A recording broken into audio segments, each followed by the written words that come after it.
I thought of carrying out a technical session meant for knowledge sharing in plastic technology. So this technical sharing session will be a little bit deep subject based on my past 16 years of experience in various fields like molding, mold design, for thermoplastic and thermoset, raw material selection, then raw material in deep, application developments, and rheology. So putting all things together, I have formulated this session. So the session name will be plastics and tooling. We'll be talking about what is a robust molding process, what is a robust part, what is a robust tool, how to achieve a consistent part. Secondly, we'll be talking about plastic raw materials and its selection. What is amorphous plastic, what is a crystalline plastic. Suppose we have to select a plastic for electrical application. What plastic we have to be selected? Which grade has to be selected? How easily we can narrow down the selection, because there are a lot of variety of plastics around us. So how to select? What is the basics? It is aesthetical part, electrical part, based on the thermal performance, based on the mechanical performance, and based on environmental performance. So multiple criteria are there. Based on that, how to select and give a based on the optimum performance required. That will be one of our session.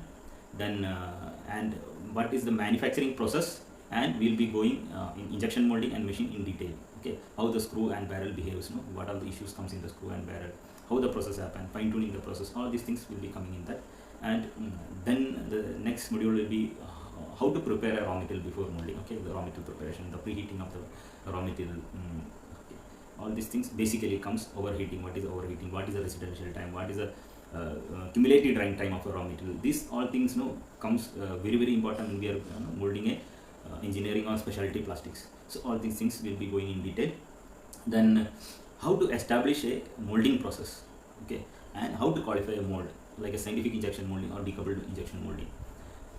What are the steps we have to take care, so that if you move a mold from a particular location to another location, it will have a repeatability. We will not struggle. Quite often we used to see that once the mold is done in some place and the tolerance is very critical, when the mold is moved into another place, the molder, it is very tough and almost impossible to set the mold in the same way.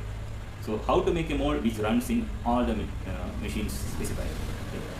Then that is the one. And then we will be going to mold design. In mold design, we'll be covering different types of molds, and particularly very important subject is feed system. Still having lot of experience, many of the designers still calls and ask how to decide the size of the gate, how to decide the gate based on the raw material, based on the part, weight of the part. So there are a lot of the gate size or feed system is not just an experience. It is a combination of experience, the shear height of the raw material, the freezing time, what is the gate freezing time, and the pressure drop, and weight of the part. So it's a combination of multiple combination. So how to do perfect feed system. And I tell you, if in any mold first time T0, there is nothing like that. T0, the gate feed system will be okay. So if for a good mold, first trial we have to observe the feed system, what is the result, how it is behaving. Based on that, correction has to be done.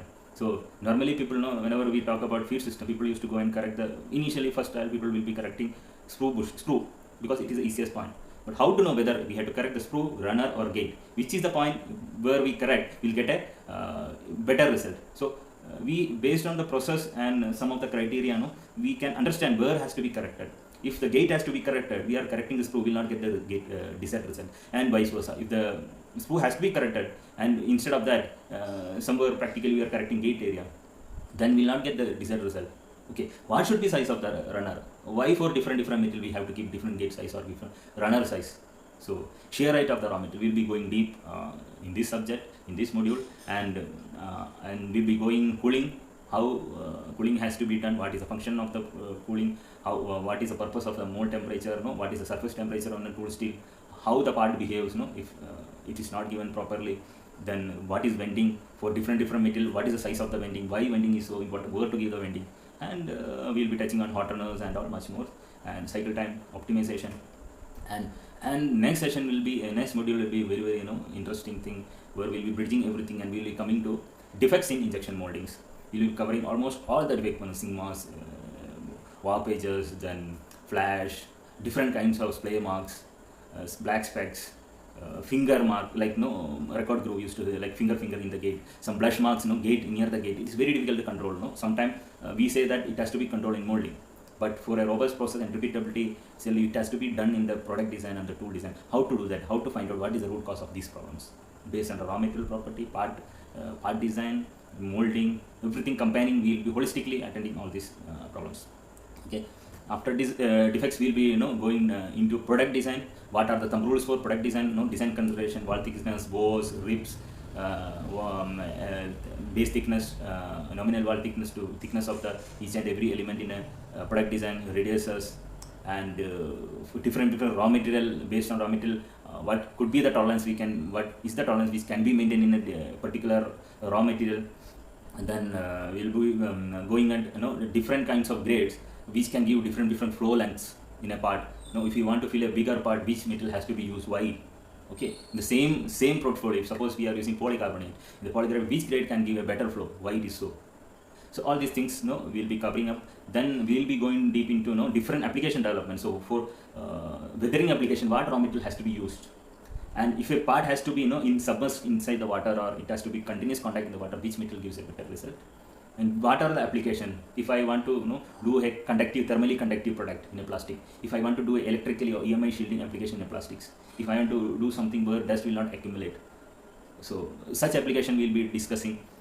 And much more other than like fire retardant properties, parts required fire retardancy, why it is so, and multiple applications will be we'll be putting out multiple application. We'll be discussing detail for electrical application, thermal applications, what are all the applications coming inside that.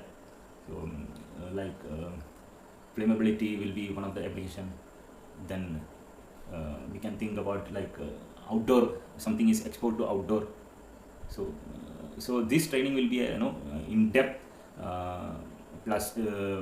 subject going into plastics engineering in detail.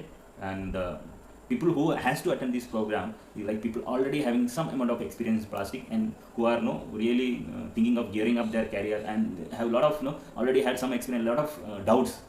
And practically when we work on the work in our company or in a product, some practical problems comes, which solution we will not get in books. Probably even with a lot of experience also will not get. This is connecting at heart.